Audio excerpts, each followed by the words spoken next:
Comment structurer une offre hors convention, claire, légale et attractive quand on est kiné? Je suis Julien, j'ai fondé KinéoWeb en 2016, qui aide des milliers de kinésithérapeutes à créer des offres hors nomenclature et à communiquer efficacement dans le respect de la déontologie grâce à des centaines d'articles, d'infographies, de vidéos, dont fait partie celle-ci maintenant, et des accompagnements individuels premium avec le challenge Kiné épanoui.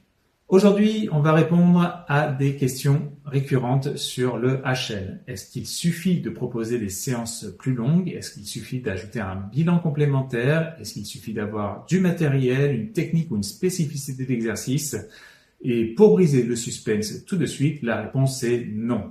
Une bonne offre hors convention n'est pas une séance améliorée, ce n'est pas une liste de techniques et ce n'est pas un catalogue de prestations.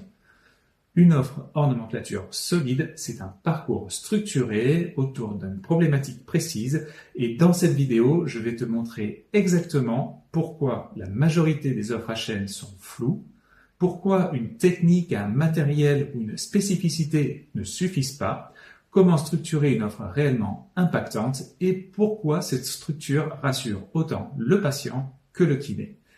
Parce que le vrai sujet, ce n'est pas comment apprendre à se vendre. Le vrai sujet, c'est comment clarifier pour engager. Et si aujourd'hui tu proposes quelque chose en hors nomenclature, mais que tu ne sais pas si c'est réellement bien structuré, le bilan du kiné épanoui sert précisément à ça, poser un diagnostic stratégique avant d'agir. Je vais te décrire une situation et dis-moi si c'est quelque chose sur lequel tu te reconnais. Tu t'es formé, beaucoup formé, tu as investi dans du matériel, dans du temps, de l'énergie. Tu essayes de tout faire entrer dans une séance d'environ 30 minutes. Tu fais un peu de thérapie manuelle, un peu d'exercice, un peu d'éducation, un peu de prévention et tu ressors de ta journée complètement lessivé. Alors, parfois, tu es tenté de rajouter 3, 5, 10 euros par séance ou de prendre 2 patients en même temps parce qu'ils sont en fin de rééducation, parce que ça les aide à reprendre une activité physique. Et là, même si tu vois d'autres kinés facturer encore plus, même si tu vois certains prendre 4 ou 5 patients en même temps, tu sens bien que cette pratique est bancale, pour ne pas dire illégale. Certains patients ne disent rien, mais ceux qui te demandent pourquoi ce supplément, tu sens que tu dois te justifier. Et ce moment-là, il est tout sauf confortable. Tu expliques, tu argumentes, tu rationalises, mais intérieurement, tu sais que ce n'est pas parfaitement cadré. Et ce malaise, il est révélateur de quelque chose. Ce n'est pas un problème d'argent, ce n'est pas un problème de légitimité. Ici, c'est vraiment un problème de structure. En fait, le flou crée toujours de l'inconfort. Quand ton offre n'est pas structurée, tu mélanges conventionné et hors convention, tu improvises, tu ajustes au cas par cas, tu expliques différemment selon le patient et ça crée 3 risques majeurs. Déjà, le risque juridique, ensuite le risque relationnel et enfin le risque émotionnel. Le hors nomenclature n'est pas dangereux, c'est l'improvisation qui l'est. Ce n'est pas le fait de proposer autre chose qui pose problème, c'est de ne pas savoir précisément ce que tu proposes, pour qui tu le proposes et dans quel cadre tu le proposes. Imagine un patient, tu fais un bilan, tu identifies une problématique et au lieu de poser un protocole clair, tu dis on verra au fil des séances. C'est flou, insécurisant et pourtant c'est exactement ce que beaucoup de kinés font avec leur offre HN. Ils proposent sans structurer.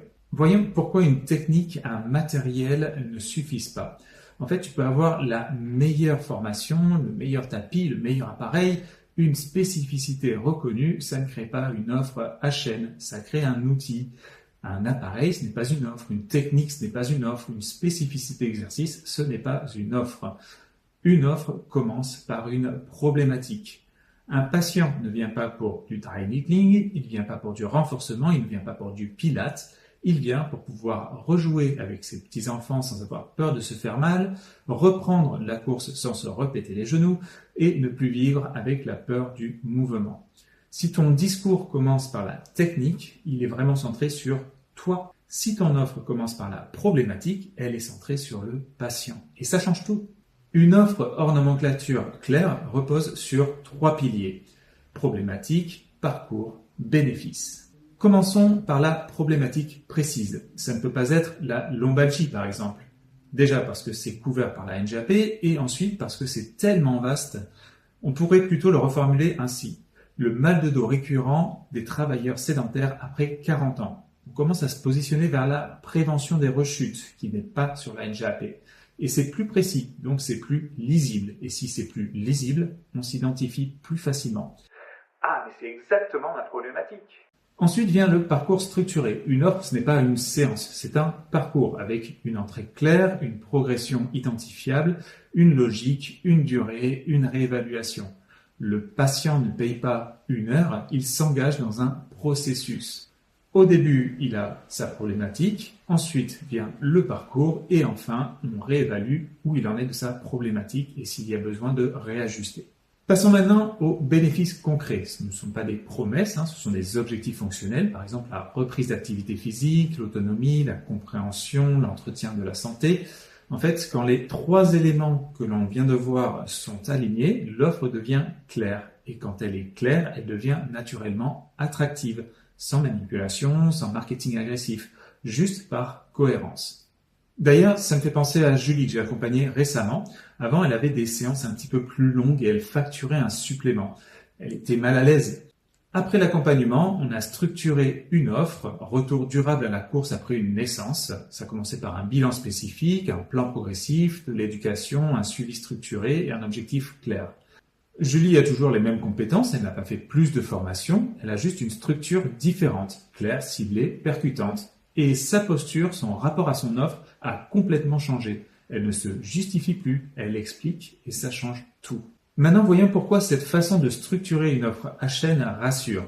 Déjà, elle rassure le patient parce qu'il s'identifie et comprend ce qu'il fait, pourquoi il le fait, où il va ensuite. De plus, ça rassure le kiné parce qu'il distingue clairement le soin conventionné, l'accompagnement hors nomenclature. Il ne mélange plus, il ne bricole plus et plus la structure est claire, moins la peur est présente. D'ailleurs, dans la prochaine vidéo, on va parler d'une autre grande peur des kinésithérapeutes qui est le tarif. Comment définir un tarif? Les patients paieront-ils? Est-ce que ça accélère la médecine à 2 vitesses? On prendra le temps de répondre à toutes ces questions, donc abonne-toi pour ne pas la rater. Et tu découvriras que quand tes objectifs sont posés, que ton offre est validée, la question du prix devient logique. Si aujourd'hui tu sens que ton expertise est là, mais que ton offre n'est pas encore structurée, le bilan du kiné épanoui est là pour poser ce diagnostic. Pas pour te transformer, pas pour te vendre un rêve, juste pour clarifier. Alors retrouve le lien juste en dessous.